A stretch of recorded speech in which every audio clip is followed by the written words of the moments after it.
Hi friends, and welcome to today's devotional. I'm Ike. In Joshua chapter 1 verse 9, God issued a command to every believer to be strong and courageous, not to be afraid, not to be terrified, not to tremble, nor be discouraged, because He is the Lord our God and He will be with us wherever we go and no matter what the circumstance, no matter what happens. Pay attention, close attention to the emphasis on courage. Courage is not the absence of fear. Courage is taking action despite fears. Courage is not immunity from disappointment and discouragement. Courage is your strength to rise up from disappointments and discouragements and to keep moving forward. Courage is central to life and to every decision we make. Courage is taking that step forward into the unknown. Courage is knowing that you have a few days to live, but choosing instead not to give up fighting for your life. Courage is standing up in the midst of the storm to declare to the skeptics that the angel of God to whom I belong and serve, who stood beside me this night, has assured me that no soul will be lost in this shipwreck. It takes courage to muster the confidence to declare the word of God in dire circumstances. Therefore, study, meditate on, and listen to the word of God to build courage. Maintain courage by declaring the word of God.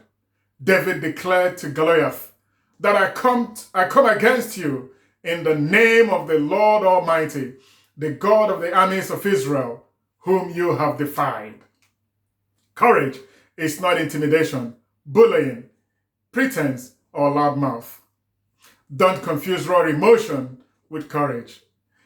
It's much deeper and even more profound and substantial than a raw display of emotions. Are some people born with extraordinary courage? Is courage teachable? Can it be learned? How does one develop courage? Does one seem to have more courage than others? These are good questions.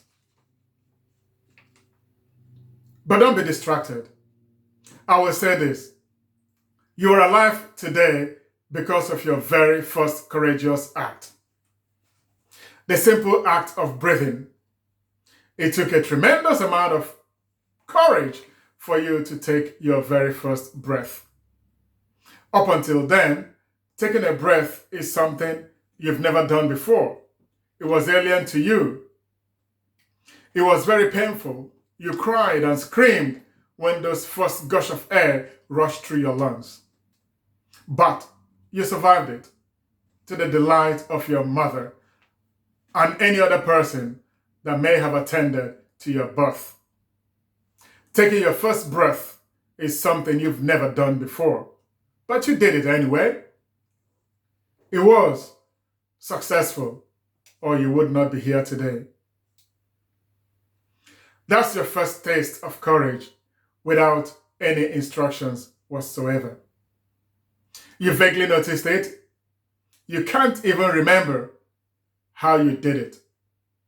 The process of inhaling and exhaling now seems so matter of fact because you've done it over and over again. It has become effortless. But that was not always the case. That is not the case, or that was not the case the first time you did it. Courage starts from birth and stays with you throughout your life. Remember those first steps. Remember those first words. Remember that first date. Remember this. Remember that. Remember. The list goes on and on. Don't allow the devil to put your mind to overdrive about something that is so easy and simple to comprehend. Keep practicing and putting into action the word of God. Moses told Joshua, his protege, that the key to courage-enabled success is to continuously speak the Word of God and to meditate on it day and night. That's how you develop, maintain, and stay courageous regardless of the situation or circumstance. Thank you for your time today. Don't forget to join us online this Sunday at 11 a.m. for our regular Sunday service. Have a great weekend, and God bless you.